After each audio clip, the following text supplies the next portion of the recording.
শহরে যুবকের রক্তাক্ত দেহ উদ্ধার হলো। বালিগঞ্জে নিজের আবাসনের সামনে যুবকের রক্তাক্ত দেহ উদ্ধার হয়েছে। তদন্ত শুরু করেছে ইতিমধ্যেই পুলিশ। আবির দত্ত আমাদের প্রতিনিধি রয়েছেন আমাদের সঙ্গে টেলিফোন লাইনে। আবির, কিভাবে মৃত্যু হলো এই যুবকের, কি বলছে পুলিশ? তখন শুরুতেই তোমায় জানাই যে গতকাল রাত্রিবেলায় ঘটনা ঘটেছে বালিগঞ্জ সার্কুলার রোডের কাছে। সেখানে একটি আবাসন, সেই আবাসনের তলা থেকেই রক্তাক্ত অবস্থায় পাওয়া যায় ওই যুবককে। যুবকের নাম ভবিষ্য বালানি, 23 বছর বয়সী ওই যুবক ওই আবাসনেই একটি ফ্লোরে, থার্ড ফ্লোরে থাকতো।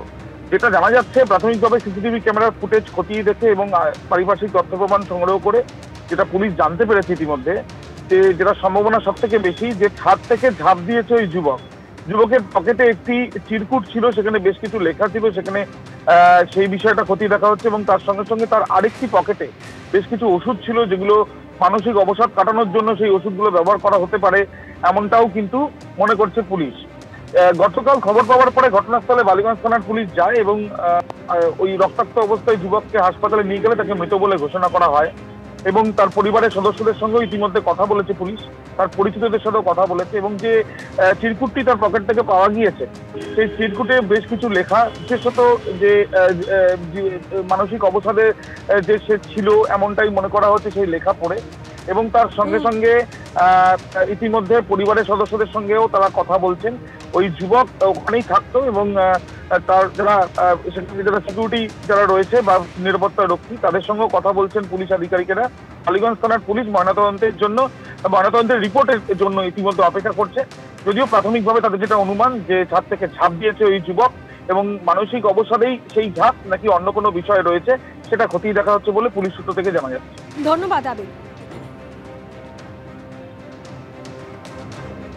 এরা কিছু পড়ার শব্দ পেলাম,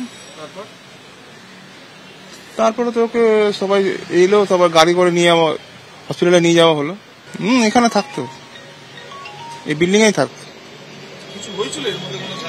না না, কোনো কিছু হয়নি।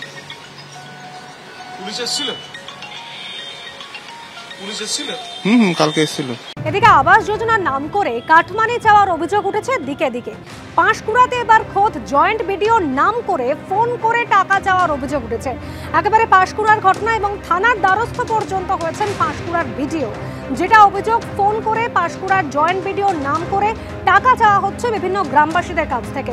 বিজন চক্রবর্তী আরো জানাবেন। বিজন, দেখো অনুষ্ঠ, তোমাকে জানিয়ে রাখি যে রাজ্য জুড়ে বিভিন্ন এলাকাতে যেরকম ভাবে আবাসের দুর্নীতি নিয়ে নানান অভিযোগ উঠে আসছে, এখানে কিন্তু দেখা যাচ্ছে যে খোদ প্রশাসনিক আধিকারিকের নাম করে কিন্তু কাটমানি চাওয়া হচ্ছে। এবং যেটা ঘটনা ঘটেছে এই পাঁশকুড়া এলাকার, সেখানে অন্তত 10 থেকে 12 জনকে ফোন করা হয়েছে জয়েন্ট বিডিওর নাম করে, পাঁশকুড়া ব্লকের জয়েন্ট বিডিওর নাম করে সেখানে ফোন করা হচ্ছে এবং বলা হচ্ছে যে আপনার নাম আবাস তালিকাতে রয়েছে, আপনি যদি বাড়ি নিতে চান নির্দিষ্ট পরিমাণ টাকা আমাদের কাছে দিতে হবে।